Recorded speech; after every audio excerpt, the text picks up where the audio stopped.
I was standing in the school parking lot, holding a bouquet of daisies for my granddaughter's spring recital, when my daughter called to tell me not to come.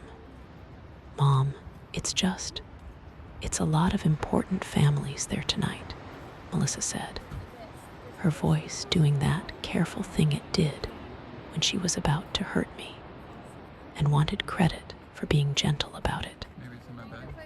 "The Hendersons are on the board. The Whitfields too.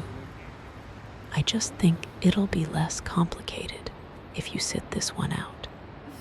"Less complicated," I repeated. "You know how you get. You ask questions. You mention things. It's not a big deal. I just want tonight to go smoothly." I stood there in my good navy dress, the one I'd ironed that morning, holding daisies that were already starting to wilt in the June heat. And I understood exactly what she meant. I was the smudge on the family photo, the retired schoolteacher grandmother who didn't know which fork to use at the Whitfields' dinner parties, who still drove a 12-year-old Buick, who might say something unpolished in front of people whose approval Melissa had decided mattered more than mine. "I understand," I said, because arguing with Melissa had never once worked in 29 years, and I wasn't going to start tonight in a parking lot. I got back in my car. I did not go inside. I drove home in silence, and it wasn't until I was sitting at my own kitchen table, coat still on, that the second part of the conversation caught up with me. The part I'd been too stung to fully hear in the moment. Sophie's recital was at Ashford Country Day. Tuition, $34,000 a year. The auction gala where the Hendersons and the Whitfields would be graciously overlooking my existence. I had personally written a check for that too. A Founder's Circle contribution Melissa had asked me for last fall So David, and Melissa's name could sit on the donor plaque in the front hall. I had been paying for the very room I wasn't polished enough to sit in. I sat with that for a long moment, turning the wilted daisies over in my hands. 22 years I taught third grade at a public school 2 towns over on a public school salary, and I'd saved every spare dollar of my late husband's pension and mine so that by the time I retired, I could give my grandchildren the kind of school I never had. Not for the plaque, not for the gala, for Sophie and her little brother Milo, so they'd have small classes and good teachers and a real shot. And somewhere along the way, that gift had quietly become an entrance fee my daughter used to buy status. Status that apparently didn't include a seat for me. I didn't cry. I want to be clear about that, because I know how these stories usually go, and mine doesn't start with tears. It starts with me getting up, making a pot of tea, and opening my laptop. I logged into the account I used for the tuition transfers. Every semester, like clockwork, $17,000 went out in August and $17,000 in January, straight to Ashford Country Day's billing office. I'd set it up myself 3 years ago, proud of myself for automating something that mattered so much. I looked at the scheduled January payment. 6 months out, plenty of time. I didn't cancel it that night. I want you to understand, I'm not a woman who acts in anger.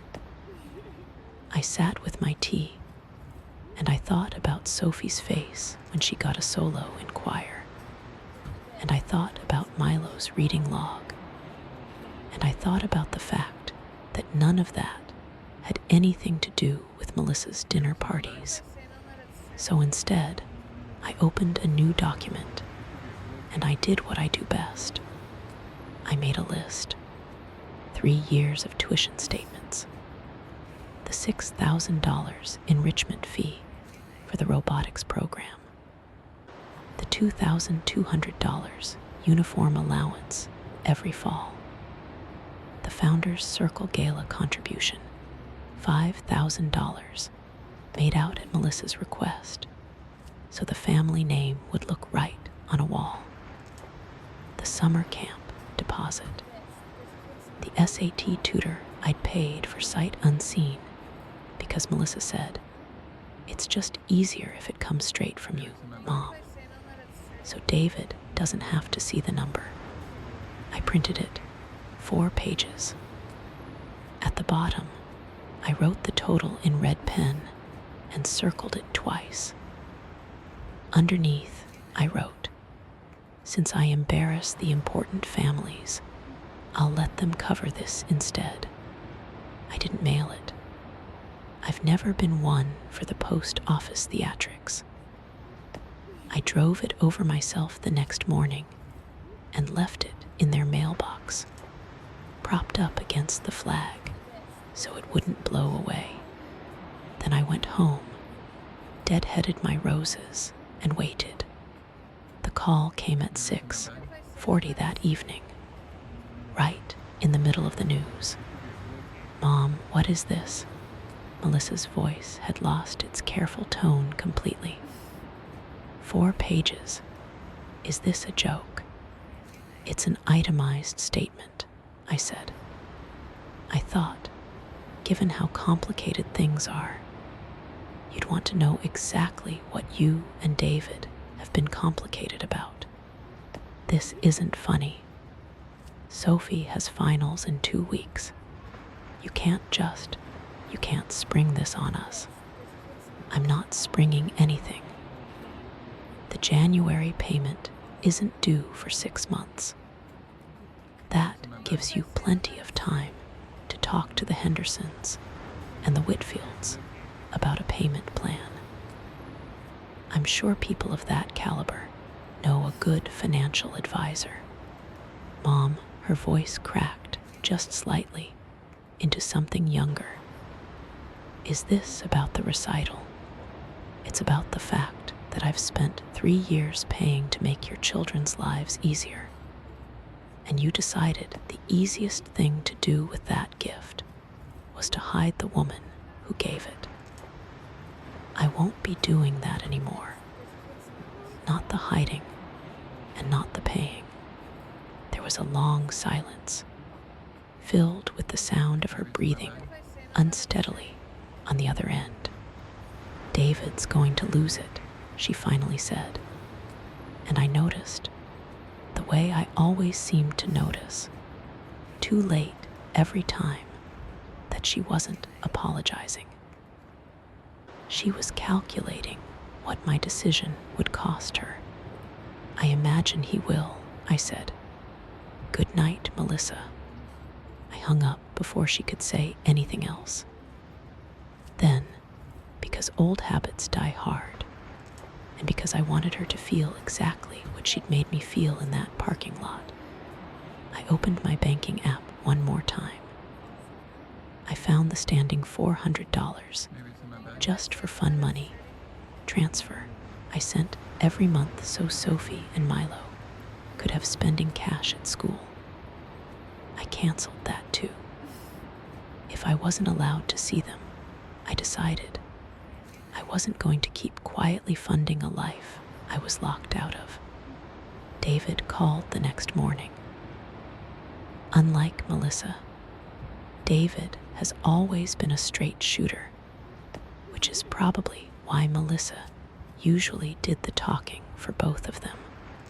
Carol, he never called me Mom, hadn't since the wedding, which used to bother me and now, strangely, didn't. This is extreme. The kids didn't do anything. I agree completely, I said. The kids didn't do anything. Your wife did. I'm not punishing Sophie and Milo, David. I'm simply no longer funding an arrangement where I pay for the room and get told to wait in the parking lot. She didn't mean it like that. She meant it exactly like that. I heard every word. He was quiet for a moment. I could hear him exhale, the particular sound of a man standing in his own kitchen, realizing he's out of good arguments. What do you want, Carol? An apology. I want to be treated like family, and not like a checking account with a pulse, I said. I've wanted that for a while, if I'm honest. I just didn't say it out loud until now. He didn't have a response to that. I let the silence sit exactly as long as it needed to. And then I told him I had errands to run, and I hung up. The next few weeks were, I'll admit, strange. I'd spent 9 years, since Sophie was born, organizing so much of my life around being useful to that family. Grocery runs when Melissa was overwhelmed. Pick up duty when the nanny called out. The tuition, the camps, the just this once checks that were never actually just once. Without all of it, my calendar looked embarrassingly empty, so I filled it. I signed up for the pottery class at the community center that I'd been eyeing on the bulletin board for 2 years and never had time for. My hands, which used to grade spelling tests, now spent Tuesday and Thursday mornings learning to center clay on a wheel, collapsing it, starting over, getting it slightly less wrong each time. Nobody at that studio needed anything from me except for me to pass the glaze. I started walking with a neighbor, Ruth, most mornings. I finally read the stack of novels on my nightstand that had been growing for 3 years. I discovered, somewhat to my own surprise, that a life that didn't revolve around being financially indispensable to my daughter was actually rather pleasant. 6 weeks in, on a Wednesday afternoon in my studio apron, with clay still under my fingernails, my phone rang. It was Melissa. Sophie got put on an academic hold, she said. No greeting, straight to the point. They said tuition's overdue. Mom, this is a big deal for her transcripts. I imagine it is, I said, wiping my hands on a towel. Can we talk about this? In person. I agreed to meet her for coffee, mostly because I did still love my granddaughter, and I wanted to hear what my daughter had actually come to say, rather than what her panic wanted her to say. We sat in a corner booth at the diner near my house. Melissa looked tired in a way I hadn't seen since Milo was a colicky newborn, dark circles. A coffee she kept turning in her hands instead of drinking. I've been thinking about what you said, she started. About the parking lot. And I think I got caught up in, I don't know, wanting people to see us a certain way. The Hendersons, the board, all of it. I thought if things looked perfect, it would matter less that David, and I can't actually afford that school on our own. She looked up at me. I know that's not an excuse. No, I agreed. It isn't. So here's what David and I were thinking. She took a breath, and I felt the old familiar dread of watching her build up to an ask. What if you came to more things, not just the big ones, the actual regular stuff, and in exchange, we figure out the tuition together? Like, you keep covering it, but we stop hiding you. You'd be there for everything. Real access, not just an ATM in the parking lot. I looked at her for a long moment. It was, in its own clumsy way, closer to an apology than anything she'd offered me in years. But I noticed what was still missing. Melissa, I don't want a seat at the table because you finally need the money badly enough to offer me one, I said gently. I want you to want me there because I'm your mother and Sophie and Milo's grandmother. Those are two very different invitations. She looked down at her coffee, and for the first time in longer than I could remember, she didn't argue with me. She just nodded slowly. I'm not saying no to helping, I continued. I'm saying I need it to be because you actually want me in the room, not because the room is expensive. Take some time. Talk to David. Figure out what you can actually afford without me, and then come back and tell me honestly what kind of grandmother you want me to be. An occasional guest you tolerate, or family. I paid for our coffee, and I drove home. And for the first time since that night in the parking lot, I felt something closer to peace than anger. It took them 4 months to sort themselves out. David picked up extra consulting work. They pulled Sophie's enrichment activities down to what they could actually manage, and they moved Milo to the public school 2 blocks from their house. The same kind of school I'd taught in for 22 years, as it happens, and one with a wonderful reading specialist I still keep in touch with. I did resume paying Sophie's tuition in the end, not because they asked again, but because I chose to, once I watched them make real changes rather than empty promises. The difference this time was mine. I go to everything now. Recitals, parent-teacher conferences, the science fair. I've met the Hendersons. They were perfectly pleasant, and it turns out I didn't embarrass anyone. Last month, Sophie's school held its spring choir concert. I got there early, no daisies this time, just myself and a program I'd already read twice. Melissa found me in the second row and sat down right beside me, not in the row behind with the Whitfields, but next to her mother, where she said she'd been wanting to sit the whole time. Sophie found me in the crowd during her solo. She didn't just find her parents, she found me, and she smiled the whole way through her verse, looking right at me. Afterward, backstage, she wrapped her arms around my waist and said, "Grandma, you came," like it was the most natural thing in the world. Because finally, it was. You know, thinking back on it, I keep coming back to one simple truth. Love that has to hide itself in the parking lot isn't love that respects you. It's convenience wearing love's clothes.